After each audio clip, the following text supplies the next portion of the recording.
Hey friends, just want to say thanks real quick for joining my session.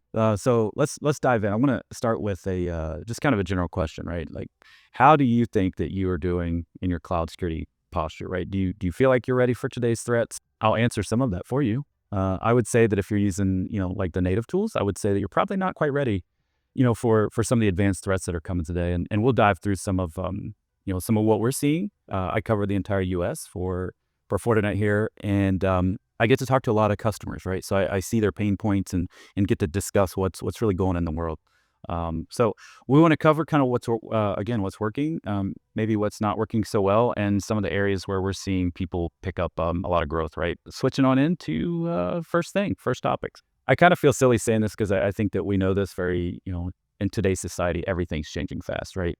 What AI was a year ago is definitely not what AI is today. So cloud's evolving fast, right? So the attackers. I've made this comment publicly a few times, but for lack of better terms, the bad guys, they pay really well. So we're also working with the same technology a lot of times that they are as an industry, right? They're using AI to come attack us, and we have to be more advanced with our AI proactive measures. So again, moving into some outdated assumptions, we're going to talk about threats, dynamic, some of the automation that we're seeing. What does a strong security posture look like? Have you sat down and really looked and dialed that in? That proactive approach, and then what's continuous improvement look like? Looking at how cloud threats have evolved, right? And we're just kind of going back to 2015. Again, things change very rapidly. So we've taken that shift from the perimeter to identity-based attacks. I mean, obviously, perimeter defense is still super critical. Hardware protecting, the headquarters, the remote locations, branches, all those things, super important. But a lot of it has really become focused on the end user and the identity today. So 2016 to 2021, explosion of misconfigurations in the shadow IT. There's some tools out there that if you look up shadow tools, you can find some websites that really give you a lot of insight into that. 2018 plus, and the reason 2018, 2019, I feel like we're still kind of in those realms right now, right? So the rise sophistication, with the persistent threats in the cloud, and then increasing target supply chains, right? So if we want to really disrupt things, we go after the code, we go after the things that make the product or the solutions or whatever. We start attacking that supply chain. And then, kind of some of the things that are coming up next that are, maybe a little bit more advanced were there, but coming out, is those AI powered attacks. Again, we use them daily. Then we have multi-cloud complexity added onto that. I don't know. I can think of maybe like a handful of customers that are in a single cloud, right? You know what footprints look like. It's not common to be in one cloud, just in general. So, and then we got post quantum, prep. What are we doing for that to get ready for the quantum computing and some of the next steps and what that looks like? So again, that the bottom line really is that things are changing, and I do think that they're going to continue to change even quicker. So we kind of talked about the AI and what that is. I know some of you are like, "Oh, Jeremiah, that's AI," but those are, you're calling out Gen AI. Yes, in general, most of the time when somebody talks to us, when they say, "Tell us about your AI," they're not talking about AI as a whole, right? Artificial intelligence. Everybody knows ChatGPT, Gemini, maybe Grok. I think the key point that I want to call out is the fact that it's the bad guys are also using it. Again, I don't know what the proper term is, hackers, bad guys, whatever, but they're using the same tools that we are. We just have to be more advanced and thoughtful in how we utilize those. Switching into some of the common blind spots, there's some critical gaps that organizations miss. Some of these shouldn't be shocking to you, but they are definitely worth mentioning. 68% of all data breaches last year were involved human error, and that's from the Verizon Data Breach Report. And then if we look at just the cloud breaches, they involved misconfigurations. Now, I'm not breaking that up into whether that was a tool misconfiguration or, an error on a user. But if you have 68% of all data breaches being human error, there's a high probability that 80% is going to involve some type of human misconfiguration, right? I've kind of said the joke, if you're familiar with how to deploy a server in AWS, it doesn't take much effort to make that publicly available for RDP, or to take a storage bucket and flip it from private to public, right? It's really easy to do by design. That's what Amazon wants and all the other CSPs, they want to be easy. Sometimes though, we just get click happy and we ignore the steps. And that's where we really need somebody to watch us, right? We need a tool to really watch that. So 3 common blind spots, kind of in cloud security that we're seeing is the CSP, the native tunnel vision. The tools that the native, solutions provide. They're good, but they don't cross-platform, right? There's not, if you're using the tools in, we'll say, CSP vendor one, they don't correlate into CSP vendor two. Then you're learning two different tools, right? So there's a lot of solutions out there that will bring all of that together and give you a much better visibility. Ignoring identity. This one's huge. I don't know the right answer to this, to what I'm going to ask. I was at AWS reInvent last year, and they come over and they're giving some statistics. And I believe the number, you can fact check me on this one. I believe the number was like 86% of all users within AWS were oversubscribed, meaning that their permissions were excessive. Most people didn't need it. I don't know that that's a learning issue, like where we're just oversubscribing people because it's easy to do, or because, some of us are admins and we just want all the access. I don't know what the thing is. I want to believe it's just, accidental most of the time. Problem is what happens if those credentials are breached, right, or stolen. Then the bad guys have all the access. So then the other one is, chasing the noise. So if you've ever heard me say this, forgive me, but if you were ever an analyst, I have a lot of love for you. I did that for about 3 years, and to be quite honest, it's a lot, right? Things have changed. They're changing in a positive way. I read through firewall logs, switch logs. It's a lot, right? Alert fatigue is real. Most data breaches, the tools did actually share the breach or the issue that caused the breach. We just didn't take action, or we missed it, right? And I say we as a whole, right? We're an industry. We're all trying to do the right thing. But yeah, solving those requirements they really need some kind of normalization, right, to take priority there. So strong security posture. Well, what does that look like? Well, let's take a look and see kind of what that does look like. But first, I do want to. I mentioned this earlier, right, when we started. This isn't to call out like anybody. I actually, there's things about each one of these CSPs that I really like. Offline conversation, but I can tell you my favorites in each one of the areas for each one of these vendors. But this is a third-party test that Cyber Ratings did. You could, if you Google it, you'll get a lot more data. It's not a pay-to-play, so it's them out there doing their research. What we want to talk about, what we're calling out here, is the fact that out of the 522 exploits that were thrown at the security tools, the native tools that a lot of folks are subscribing to, and they're checking some type of compliance, they're not doing much, right? 0.38%. That's really bad.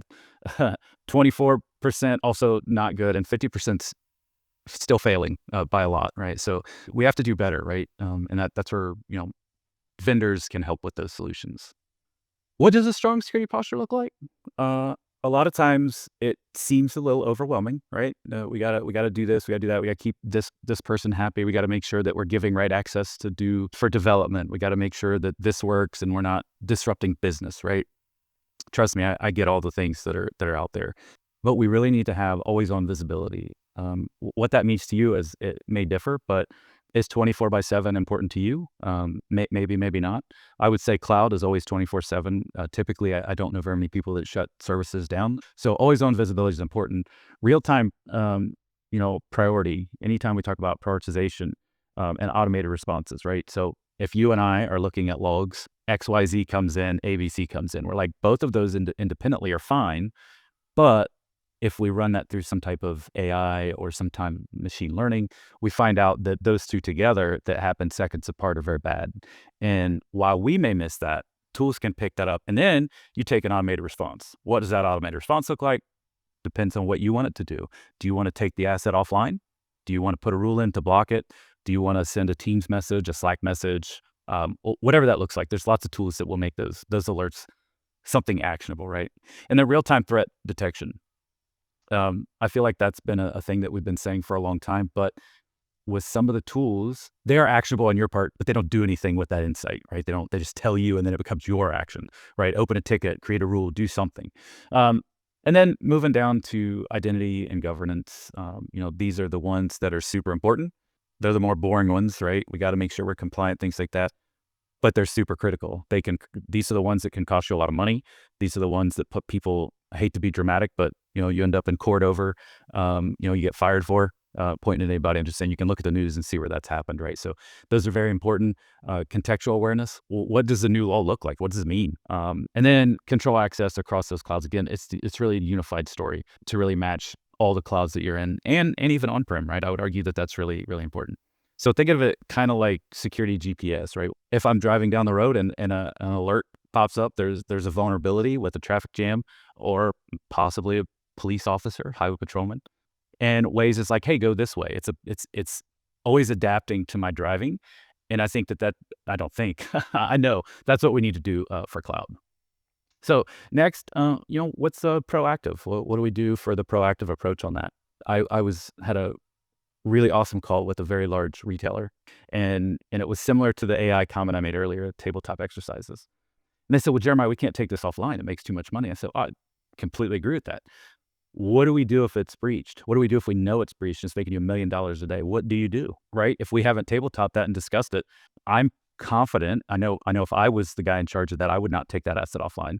I'm going to have a lot of people, especially if you're publicly traded, there'll be some people that want to know why we took that offline. So I think it's really important as part of the proactive approach that as we're shifting reactive to preventive, we do set up the scenarios. What happens? It's not if you're breached, it's when you're breached. I hate to say that because I'm at Fortinet. We have an awesome suite of security products.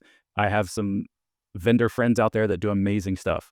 But if we misconfigure something as a group, I say we again, as a group, as an industry, the tools are only as good as how we implement them, right? So if we're not tabletopping and testing what we're deploying, and then it gets down to crunch time, 911, oh my gosh, what do? We don't know what's going on. To dig deeper on that, I think strong teams, they don't just react, right? They're ahead of the risk. They're doing the tabletop. They have a full-blown demo dev environment, right? They're really watching for drift, if that makes sense to you. So for example, right, you have a developer. Developers typically, no offense for a developer, but I've been in the industry around 20 years. When I started, developers did not do security. That wasn't something that they really focused on. That's not their forte, right? So we have to watch that. We have to watch for the conversational drift in those sessions. The shift left was what I was trying to get at with development. We have to secure things as far left as far as to the development life cycle. So if you come out with a new amazing widget, a new app that's going to change the world, go through all of the code, have the tools that evaluate that code prior to launching it. It's a lot more expensive to take something offline or fix a breach, right? Brand reputation, things like that. All those are way less expensive and way less invasive to fix, like way over here on the left. So again, there's tools in there to keep, to keep developers honest in that life cycle. And then the behavioral detection. If we really need to have something watching, because most of us work remote today, right? So if you have access, you give access. I tell my guys, I trust you guys to do the right thing every day. If you don't, we'll find out, right? And we'll have a conversation. But you have to trust that, right? It's that kind of zero trust mindset. Don't trust and verify, right? So the anomaly-based things is really where a lot of the AI detection comes in. If you have employee A that comes in every day at 8 a.m., right? They log into admin server 1, whatever the case is. Well, then all of a sudden they start attempting to log into HR servers, some other servers, the payroll server that they shouldn't have access to. And you see that. That's a behavioral change, right? That's not something normal. Maybe they're upset. Maybe they have nefarious things. Maybe somebody offered money to gain access to something. But that's something that we have to watch for. And it makes it difficult because we're not sitting in the same cube. So again, that's where some type of tool comes in. Baseline, again, would be something where we know employee does XYZ every day. And if they don't, then we need to make a change, right? Something's wrong with that connection, that user. Maybe it's not that user. Maybe it's that user name, but that user's fast asleep or enjoying time on the beach with the family, but that user name is active in the system. And then automated responses. I've talked about that. There's tools out there that have predefined playbooks. There's ones that you can create your own playbooks.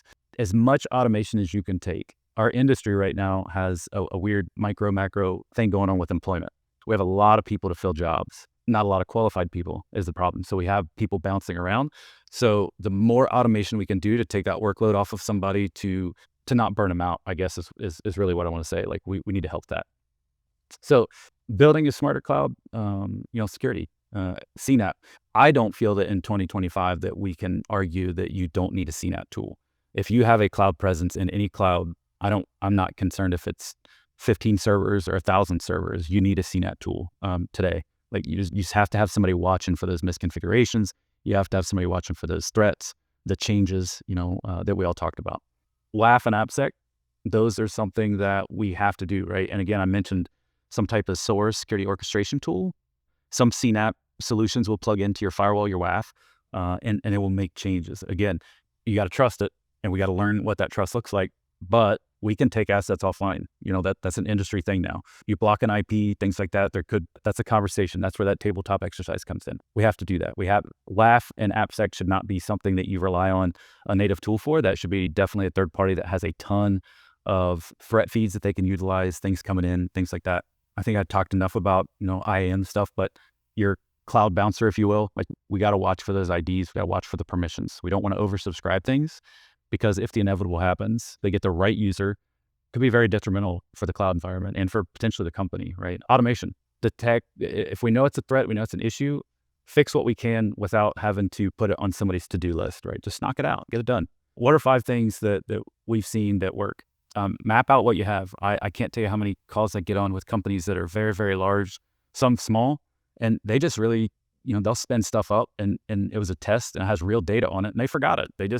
And I've done it. But assets like that cost money. They cause vulnerabilities. You have a server that you fired up 3 years ago, you forgot about. It's got CVEs on it, guaranteed. Know your identities. Some kind of KIM tool, something that's really watching for privilege monitoring, entitlement, right? We need to know who's doing what, when, and what their access is. Again, I hate to say this, but kind of as soon of reach as possible.